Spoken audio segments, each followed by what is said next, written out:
यहां मैं पाकिस्तान से यह सवाल जरूर पूछना चाहूंगा कि हमारे जिन इलाकों पर उसने अपना अनधिकृत कब्जा जमाया हुआ है, वहां के लोगों को उसने कितने अधिकार दे रखे हैं। मानवाधिकार के नाम पर मगरमच्छ के आंसू बहाने वाला पाकिस्तान इन इलाकों के लोगों की कितनी चिंता करते हैं, यह आप भी जानते हैं और यह हम भी जानते हैं। आए दिन इन मासूम भारतीयों के ऊपर अमानवीय घटनाओं की खबरें सुनाई देती हैं। इन अमानवीय घटनाओं के लिए पाकिस्तान पूरी तरह से जिम्मेदार है और यह मैं चर्चा कर रहा हूं तो पाक ऑक्युपाइड कश्मीर की मैं चर्चा कर रहा हूं। पाकिस्तान भी पाक ऑक्युपाइड कश्मीर में आज जो अत्याचार का बबूल बो रहा है, आने वाले समय में उसके सामने कांटे की ही फसल तैयार मिलेगी, यह मैं बताना चाहता हूं। और अपने कृत्यों से वह आम के फल की अपेक्षा कभी नहीं कर सकता है।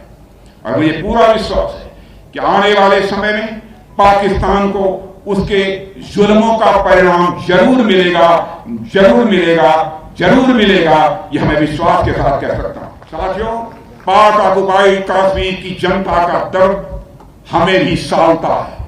केवल पाक ऑक्युपाइड कश्मीर में रहने वाले लोगों को ही नहीं सालता है, बल्कि पाक ऑक्युपाइड कश्मीर की जनता का दर्द हमें भी सालता है। साथियों, कश्मीर और लद्दाख का क्षेत्र आज सामान्य प्रदेशों से कहीं अधिक रफ्तार से प्रगति के रास्ते पर है।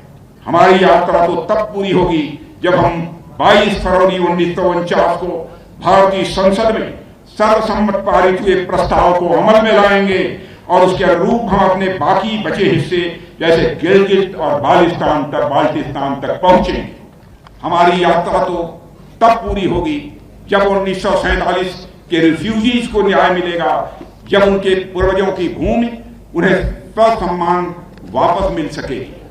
मैं यहाँ की जनता और हमारी सेनाओं के पराक्रम के बल पर पूरा आश्वस्त हूं कि वह दिन दूर नहीं है जब हमारे ये सभी मैंडेट भी सफलतापूर्वक पूरे होंगे। आजादी के बाद, जैसा कि मैंने पहले कहा, कुछ स्वार्थी तत्वों ने कश्मीरी समाज को अनेक हिस्सों में बांट दिया था। कश्मीरी समाज कश्मीरियत भूलकर हिंदू, मुसलमान, राजपूत, सिख में बंट गया था। उसका परिणाम क्या हुआ, यह सब हम सभी के सामने है।